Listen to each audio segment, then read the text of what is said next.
जो स्त्रियां सुबह 8 बजे के बाद स्नान करती है। यह वीडियो उन स्त्रियों के लिए है कि ऐसी स्त्रियों के साथ क्या होता है।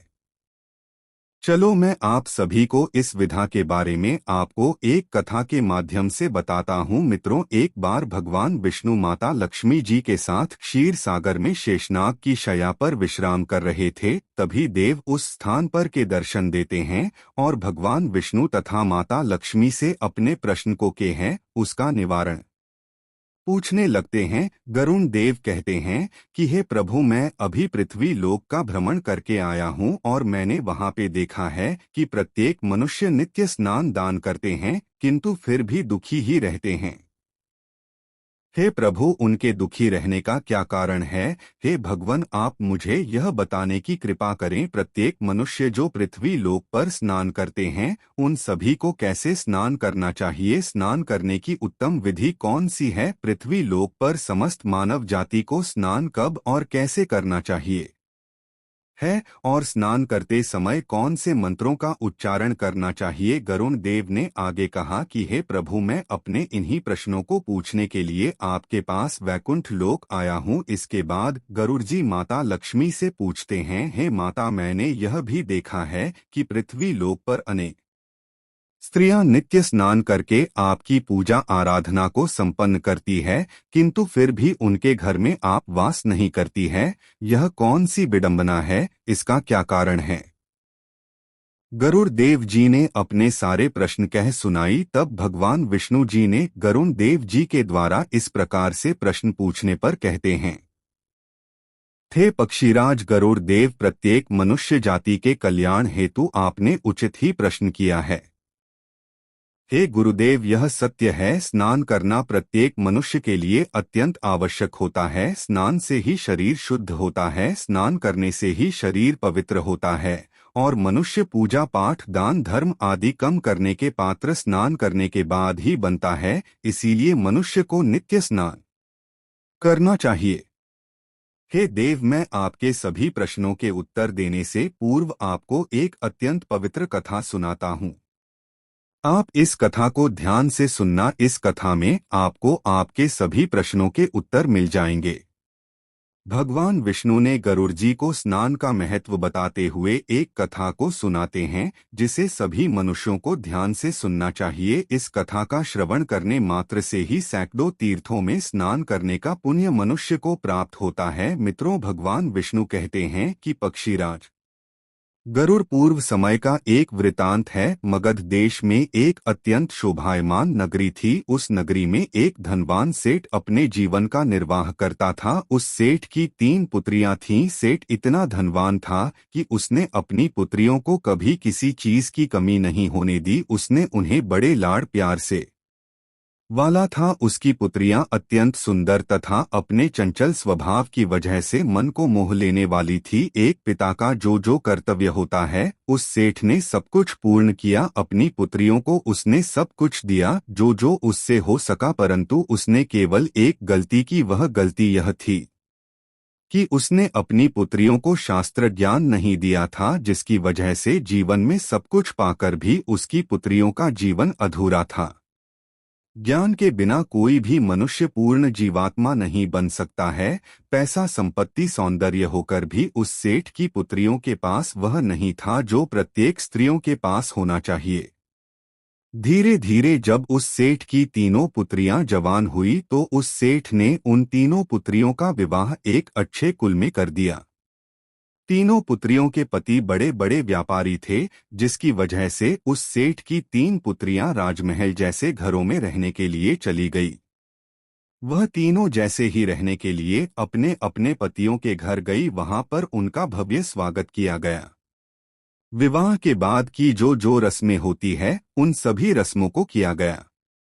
उन तीनों के ससुराल वालों ने उन्हें बहुत मान सम्मान दिया और उनके साथ प्रेम से व्यवहार किया। वे तीनों अपने ससुराल में बड़े ही मौत से रहने लगी थी, परंतु तीनों सुबह देर से जागती थी, देर से स्नान करती थी और रोज रोज बिना स्नान किए ही खाना पकाती थी तथा भोजन किया भी करती। भी और कभी कभी भूले भटके ही पूजा पाठ कर लिया करती थी। उनकी सास ने उन्हें इस विषय में कई बार समझाया, लेकिन किसी ने अपनी सास की बात नहीं मानी और अपनी ही मनमानी करने लगी। अब जैसे जैसे समय अपनी गति के साथ बीतता गया, उन तीनों पुत्रियों के ससुराल में परेशानियां अपना विकराल रूप लेने लगी। तीनों के पतियों को व्यापार में आर्थिक नुकसान होने लगा और धीरे धीरे उन सभी के पतियों ने जो संपत्ति बनाई थी वह सब कुछ व्यापार में घाटा होने के कारण डूबने लगा। उन तीनों के पति अब दूसरों से कर्ज लेकर वे अपने व्यापार को चलाने लगे, परंतु फिर भी उन्हें अपने हर एक व्यवसाय में घाटे का ही सामना करना पड़ा, जिसकी वजह से उनके घर में क्लेश उत्पन्न होने लगा। उन तीनों की उनके पतियों के साथ बार बार लड़ाई झगड़े होने लगे थे, परंतु पहले ऐसा नहीं था। जब से यह तीनों अपने पतियों के घरों में रहने के लिए गई थी, तभी से उनके घर में संकट के बादल आने शुरू हो गए थे। उन तीनों बहनों के ससुराल में पैसे की इतनी कमी हुई कि उन्हें अपनी सारी संपत्ति, घर बार सब कुछ बेचना पड़ा और वे सभी झोपड़ी को बनाकर उस परी में जाकर रहने लगे। लेकिन वे तीनों बहनें झोपड़ी में रहना पसंद नहीं करती थी, इसीलिए वह सभी अपने ससुराल तथा अपने पतियों को छोड़कर मायके में रहने के लिए वापस आ गई और अपने पिता के साथ रहने लगी। परंतु अपने घर पर आकर भी उन तीनों की आदत में कोई बदलाव नहीं आया और घर पर आकर भी वह तीनों बहनें बड़े ही मौज के साथ रहने लगी। अपने पिता के घर पर भी वे तीनों देर से उठती थी तथा देर से स्नान करती थी, बिना स्नान किए ही भोजन किया करती थी और इसी कारण से उनके पिता को भी व्यापार में नुकसान होने लगा। अब भगवान विष्णु कहते हैं कि हे गरुण देव, क्योंकि उनकी आदतों में कोई सुधार नहीं हुआ था, जिसकी वजह से उनके पिता के भी घर से लक्ष्मी जी ने अपना स्थान त्याग दिया था। अब उस सेठ की आर्थिक स्थिति खराब होने लगी थी। एक दिन उस सेठ के द्वार पर नारद जी, जो कि समस्त वेदों के सबसे बड़े जाता है, उन्होंने एक साधु का रूप धारण किया और उस सेठ के द्वार पर आ गए। अब सेठ ने उस साधु का बड़े ही प्रेम से स्वागत किया और उन्हें प्रणाम किया। फिर सेठ ने उस साधु महात्मा को अपना दुख बताया और उसके निवारण के लिए उपाय पूछा। अब सेठ ने अपनी पुत्रियों को भी बुलाया और साधु को उनके बारे में भी जो जो बातें उनके ससुराल में हुई थी उन सबको बता दी। अब उस साधु के भेष में स्वयं नारद जी ने जैसे ही उस सेठ की तीनों पुत्रियों की तरफ देखा तो उन्हें सच्चाई का पता चल गया, क्योंकि उन तीनों बहनों के चारों ओर नकारात्मक शक्ति का घेरा बना हुआ था, जिसकी वजह से वे जहां पर भी जाती वह नकारात्मक ऊर्जा उनका पीछा नहीं छोड़ रही थी। अब साधु ने उस सेठ से कहा, सुनो, तुम्हारी तीनों बेटियों की आदतों के कारण उनके चारों ओर नकारात्मक ऊर्जा का घेरा एक बहुत ही मजबूत घेरा बना हुआ है। इसी कारण से यह जहां पर भी जा रही है वहां पर केवल दुख और संकट आ रहे हैं। तुम्हारी तीनों पुत्रियां अत्यंत आलसी और कामचोर हैं, निद्रा को त्यागने के लिए तैयार नहीं हैं। और तो और सुबह यह तीनों देर से जागती है, देर से स्नान करती है और कभी कभी बिना स्नान किए ही खाना पकाती है, साथ ही भोजन करती है। यही वजह है कि उनके जीवन में यह संकट आ रहे हैं। अब उस साधु ने सेठ को और उनकी पुत्रियों को अत्यंत महत्वपूर्ण बात बताई और उनसे कहा कि मैं आज तुमको जो बताने जा रहा हूँ उसका नित्य पालन करने के से प्रत्येक मनुष्य धनी बन जाता है। अब भगवान विष्णु कहते हैं, हे गुरुदेव। वह साधु उस सेठ से बोला कि हे पुत्र, स्नान करने के 4 प्रकार होते हैं। पहला ब्रह्मा स्नान, दूसरा देव स्नान, तीसरा आश स्नान, चौथा मानव स्नान और दान स्नान। इन्हें समय के अनुसार जो भी मनुष्य अपने जीवन में इन सभी को धारण करता है उसे सर्वश्रेष्ठ माना गया है, क्योंकि शास्त्रों में ब्रह्मा मुहूर्त में किए जाने वाले स्नान को सर्वश्रेष्ठ माना गया है। ब्रह्मा मुहूर्त यानी कि रात्रि का अंतिम प्रहर, मतलब सूर्योदय से ठीक 2 घंटे पहले का समय, यानी कि शास्त्रों में यह समय दिन का सर्वश्रेष्ठ समय माना जाता है। वह साधु उस सेठ से कहता है कि इस समय वातावरण में अद्भुत और चमत्कारी ऊर्जा व्याप्त होती है। यह समय समस्त देवी देवताओं का समय होता है। देवताओं का स्मरण करते हुए ब्रह्मा मुहूर्त में किए जाने वाले ब्रह्मा स्नान को सर्वश्रेष्ठ स्नान माना गया है, क्योंकि इस समय स्नान करने के तुरंत बाद सूर्य देवता को जल देने से जीवन में सुख समृद्धि और शांति आती है। दिन भर मनुष्य के तन और मन में सकारात्मक ऊर्जा का संचार बना रहता है। ब्रह्मा स्नान करने के बाद मनुष्य रोग तथा बीमारियों से दूर रहता है। ब्रह्मा मुहूर्त में स्नान करने वाले मनुष्य का शरीर निरोगी और स्वस्थ रहता है। अब वह साधु उस सेठ से बोला कि दूसरा स्नान है देवा स्नान। सुबह 5 बजे से 6 बजे के बीच किया जाने वाला स्नान देव स्नान कहलाता है।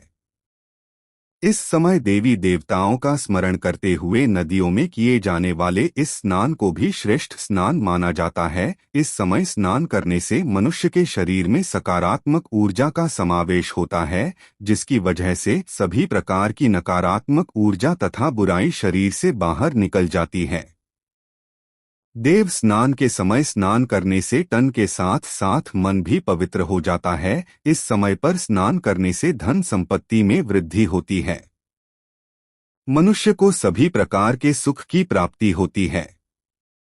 अब वह साधु आगे बोला कि सुबह सुबह जब आकाश में तारे नजर आते हैं, उस समय के जाने वाले स्नान को आशीष नाम कहते हैं। यह स्नान भी श्रेष्ठ स्नान होता है। इस समय स्नान करने से मन को शांति मिलती है।